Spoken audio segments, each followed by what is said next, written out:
Napakarami raw ng problema ng bahay ni Biancy. Marami ang tumutolo, marami ang hindi napapakinabangan. Yung CR ni na Biancy sa taas, mga kaibigan, ay ano raw, na sira or hindi magamit ano. Jubilito TV Official. So yun. Inyo, what's up mga kabagis? This is Jubilito TV Official at eto na naman po muli ang isang edisyon ng ating reaction video, mga kalingap at kabagis, no?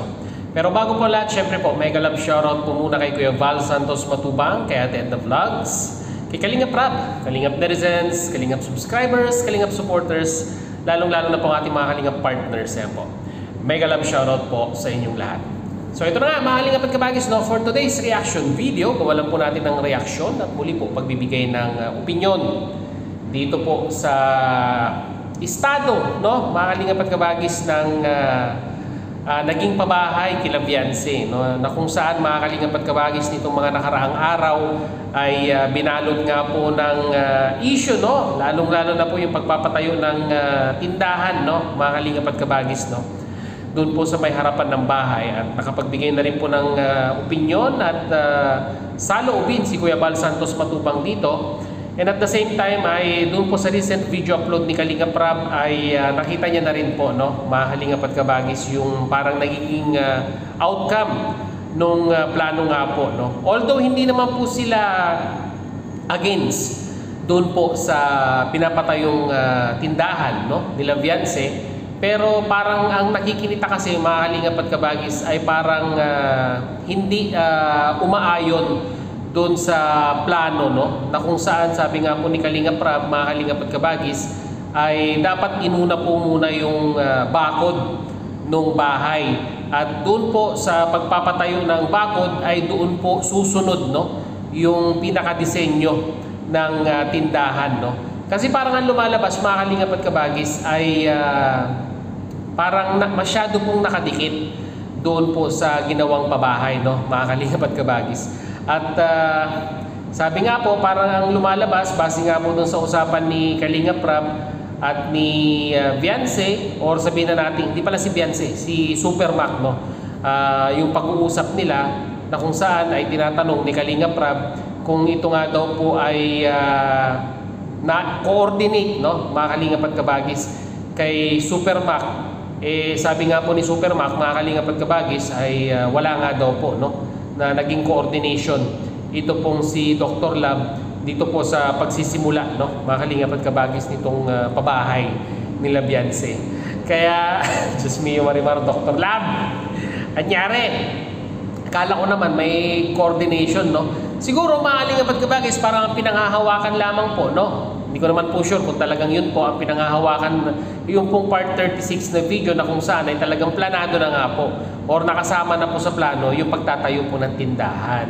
Siguro ang kwan lang dito, ang naging kulang lang dito ay yung go signal na tipo bang sasabihin ni Dr. Lab na halimbawa, Kalingap Rab, kwan na, may go signal na sa mga sponsor para ipatayo yung tindahan. So ano po ba ang kwan? Ano ba ang magiging plano dito? Kung saan ba itatayo? Ano ba yung design? O parang ganon. Or pwede rin kausapin ni Dr. Lab itong si Super Mac. O Super Mac, may signal na galing sa sponsor sa pagpapatayo ng tindahan. So paano ba ang gagawin natin dito? Mga kalingap at kabagis, no? Parang ganon.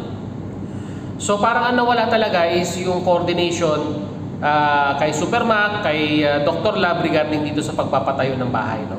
So may suggestion si Kuya Val, mga kalingap at kabagis, at siguro yun po yung masusunod na.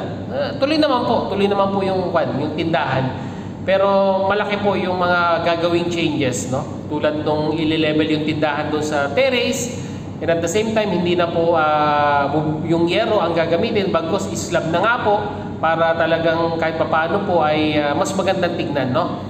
At sabi nga po ni Kuya Val ay yung pintura ay kailangan kaparehas din po, no, mga kalingap at kabagis, doon sa kulay ng bahay, no? Pero okay na yun, mga kalingap at kabagis, no? Pero dito po sa video upload ni Mirador, mga kalingap at kabagis, ay parang napupulaan itong si Super Mac, mga kalingap at kabagis, no? Kasi hindi kwan pala, no? Parang may mga lumalabas na problema itong bahay nila Biancy. na kung saan ay parang hindi po sabihin na nating na-i-discuss.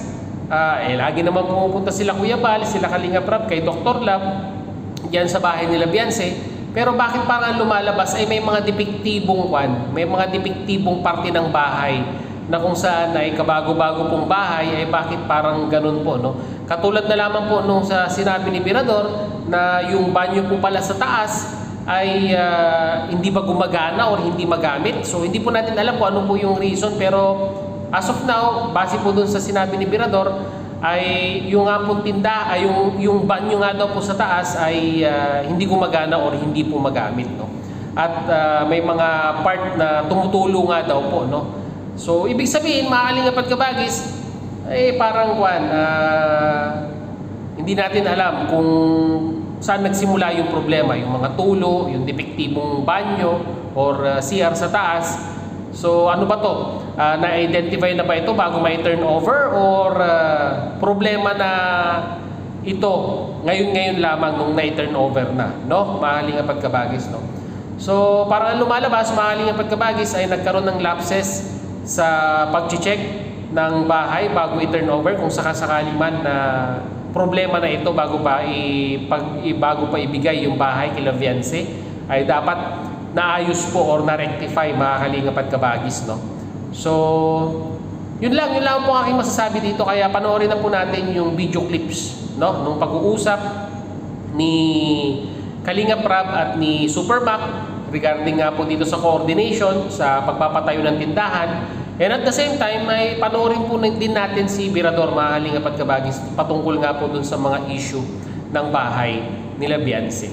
So yun, eto na mga Kalingap at Kabagis, without further ado, panoorin po natin. Narito po yun.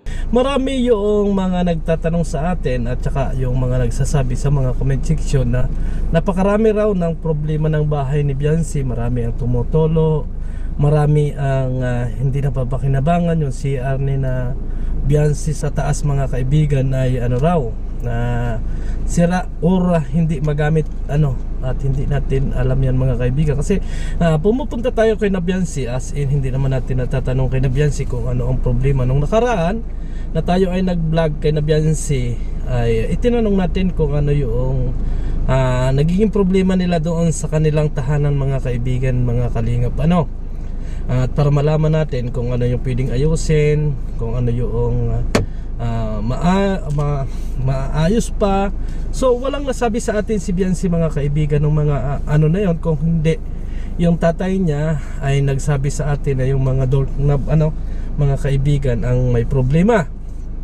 So yung simpleng paraan na yon, ginawa naman ang paraan ng tatay ni Beyonce, mga kaibigan, mga Kalingap, yung hawakan bagay yun ng pinto, dork na bagay yun, pasensya na kayo, medyo nauutal tayo, mga kaibigan. Yun ang sinabi sa atin ng tatay ni Beyonce, at nagawa na rin naman ang paraan. Ang hindi natin alam, mga kaibigan, yung iba pang mga sinasabi ng ating mga viewers na may mga tumutulo, yung kisame ay may mga tagas. So pagka ganoon, mga kaibigan, ay medyo malaki-laking ayusin, kasi baka yung merong kinakailangang ayusin at tingnan kung saan mang panig yung tumutulo. Kasi kung mapapabiyaan yung, mga kaibigan, mga Kalingap, masisira yung ganda ng bahay ni Beyonce, mga kaibigan, kasi kapag natuluan yung natuluan, bibigat yung kisame hanggang sa bumagsak. So masisira at masasayang, mga kaibigan. Pero lang ako, tataka lang ako kasi yung mga viewers ang nagko-comment sa atin ng ganon, hindi naman nasasabi sa atin ng iba, or hindi naman na ibulong sa atin, kaya hindi natin tinitingnan yung na yon, yung bahay na yon, kasi malimit man tayo kay na Beyonce, mga kaibigan, pero wala tayong naririnig. Hindi ko naman sinasabi, mga kaibigan, mga Kalingap, na walang problema.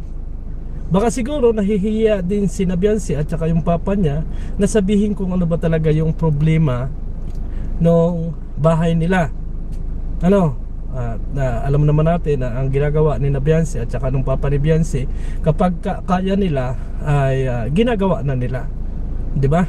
ginagawa na nila, na aksyon na nila mga kaibigan, mga kalingap, yung mga bagay na yon. So malalaman natin yan mga kaibigan kapag nagkaroon uli ng time na makapunta tayo sa bahay ni Biancy, mga kaibigan. So Kapangit. Di ba Sayang naman nagtanong yung sa'yo bahay. si Dr. Rob, di nagtanong sa'yo? Hindi. Kala ko, sabi daw kasi sa mga comment, alam mo daw. Hindi ni Dr. Love, attorney yata yun eh. Hindi nga. Attorney na yun ngayon. May sariling ano na yun eh. Sabi kasi, Hindi alam mo daw. natanong. Alam mo may tindahan, pero di mo alam na... Magtatayo ng tindahan, Oo. kaya lang nakaganyan ng disenyo. Pero wala siyang... So yung mga kalingap, kami po ay inaano lang po namin yung honest opinion po namin about dito. Wala pong masama pong magtindahan. Opo, ano po yan, maganda po yan, negosyo. Pero ako po, nagsasalita bilang nagpagawa ng bahay, no? Kapatid para Sa tulong ng mga sponsors natin. Pero ilang buwan po din namin tong pinaghirapan ni Supermac. Kaya may karapatan din po kaming magsalita about dito.